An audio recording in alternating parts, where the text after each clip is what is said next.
अध्यात्म विज्ञान, नई दृष्टि, नई खोज। देखिए, सुनिए और समझिए। अध्यात्म विज्ञानी पूज्य स्वामी श्री कमलेशानंद जी के निर्देशन में सनातन सत्य का अनुसंधान कर जीवन को प्रकाशित करें। स्वामी जी, आपके प्रति बहुत बहुत धन्यवाद, कृतज्ञता। जय सच्चिदानंद। जय सच्चिदानंद। स्वामी जी, आज दुनिया में इतने धर्म हैं, इतने रिचुअल्स है, इतने क्रियाकांड है और इतनी इतनी मान्यता है हर एक की, और इतने इतने सिद्धांत है, इतने इतने ग्रंथ है।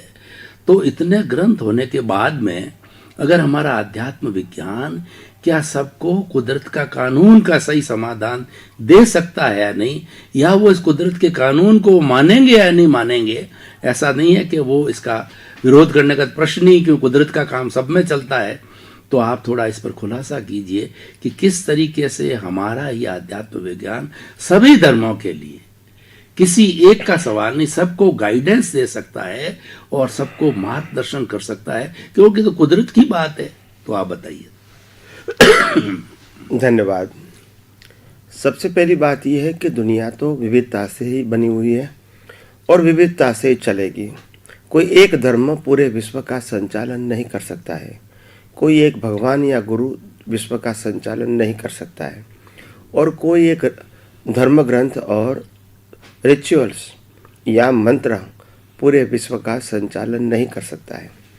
मगर महान पुरुष ऐसा रास्ता बताते हैं जो सबके लिए एक होता है और सबके लिए समाधानकारी होता है। तो इसीलिए यह आध्यात्मिक विज्ञान के माध्यम से हर व्यक्ति को अपने जीवन में समाधान मिल सकता है।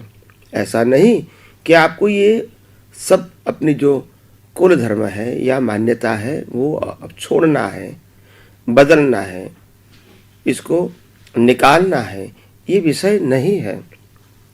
क्योंकि ये बात साफ है कि प्रकृति तो विविधता से बनी हुई है और विविधता के आधार से ही वो चलेगी।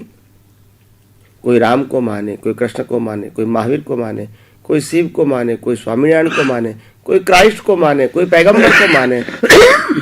हो सकता है मान्यता अलग अलग हो सकती है, मगर ये विज्ञान ये कहता है प्राकृतिक धर्म और आत्मधर्म दोनों अलग अलग है। तो आत्मधर्म का मतलब होता है आत्मा ही सेंटर है और आत्मा ही परमात्मा है और आत्मा ही सर्वशक्तिमान है। तो इसीलिए मैं आत्मा को मानता हूँ। इसका मतलब ये नहीं कि मैं राम को नहीं मानूं, कृष्ण को नहीं मानूं, महावीर को नहीं मानूं, क्योंकि राम कृष्ण महावीर में भी वही आत्मा थे। मगर हम व्यक्ति के रूप में भगवान को मानते हैं, वो कुल धर्म है, और आत्मा के रूप में भगवान को मानते हैं, वो मूल धर्म है। तो मूल धर्म और कुल धर्म दोनों पैरेलल है। कुल धर्म प्रकृति का धर्म है और मूल धर्म दृष्टि का धर्म है। मगर लोग क्या समझते हैं कि कुल धर्म से ही हमारा जीवन चलेगा। बात सही है कि बाह्य जीवन में कुल धर्म की बहुत आवश्यकता है, क्योंकि कुल धर्म मानव धर्म के साथ जुड़ा हुआ है, और बिना मानव धर्म तो व्यवहार चलेगा नहीं।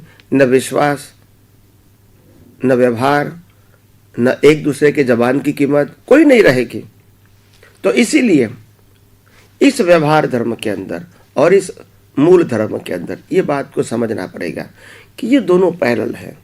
आज हर दुनिया के हर धर्म को फॉलो करने वाले को ये विज्ञान बहुत जानना जरूरी है। ये नहीं जानोगे, ये नहीं समझोगे तो आपकी जो लाइन है, डायरेक्शन है, वो सही मार्ग पे नहीं जाएगी। क्योंकि ये सनातन सत्य का मार्ग है, यूनिवर्सल ट्रूथ का मार्ग है, कुदरती कानून के ऊपर आधारित है, लॉ ऑफ नेचर के ऊपर आधारित है। अगर वो समझेंगे तभी दुनिया के सभी धर्मों की समझ अपने आप आपको आ जाएगी कि ये लेवल क्या है, ये अंडरस्टैंडिंग क्या है। मगर जब व्यवहार सत्य को ही सनातन सत्य मानोगे तो फिर कहोगे मेरा धर्म बड़ा है, तुम्हारा धर्म छोटा है, मेरा धर्म ऊंचा है, तुम्हारा धर्म नीचा है, हमारे धर्म में ये बताया, आपके धर्म में ये बताया। ऐसे डिफरेंस तो होते रहेंगे, क्योंकि वो तो रिलेटिव सत्य है। रिलेटिव सत्य का मतलब ही है व्यू पॉइंट वाला धर्म। तो सबका व्यू पॉइंट अलग अलग है, तो धर्म भी क्या है, अलग अलग है। मगर हमको व्यू पॉइंट से ऊपर सनातन सत्य को जानेंगे तो मालूम हो जाएगा कि व्यू पॉइंट वो व्यवहार धर्म है और सनातन सत्य वो निश्चय धर्म है। तो निश्चय धर्म व्यवहार धर्म में बाधा नहीं डालता है। दोनों का रोल अलग अलग है और दोनों का अस्तित्व अलग अलग है। प्रकृति का अस्तित्व टेम्पररी है तो उसका धर्म भी टेम्पररी है। मैं परमानेंट हूँ तो मेरा धर्म भी परमानेंट है और मेरी दृष्टि भी परमानेंट के ऊपर है। तो इसीलिए जो भी व्यक्ति को आध्यात्म के मार्ग में आगे बढ़ना है, इसको ये कुल धर्म, व्यवहार धर्म और क्रियाकांड वो बाधक नहीं होती है। बाहर की कोई भी परिस्थिति उनको मूल धर्म में समझने के लिए, आध्यात्म मार्ग में आगे बढ़ने के लिए, अनुभव के मार्ग में आगे बढ़ने के लिए, सनातन सत्य को जानने के लिए ये बाह्य धर्म, कुल धर्म, व्यवहार धर्म बीच में नहीं आएगा। बहुत बहुत धन्यवाद स्वामी जी, बहुत बड़ी गूढ़ बात को बहुत सरल सरल भाषा में प्रस्तुत करने के लिए।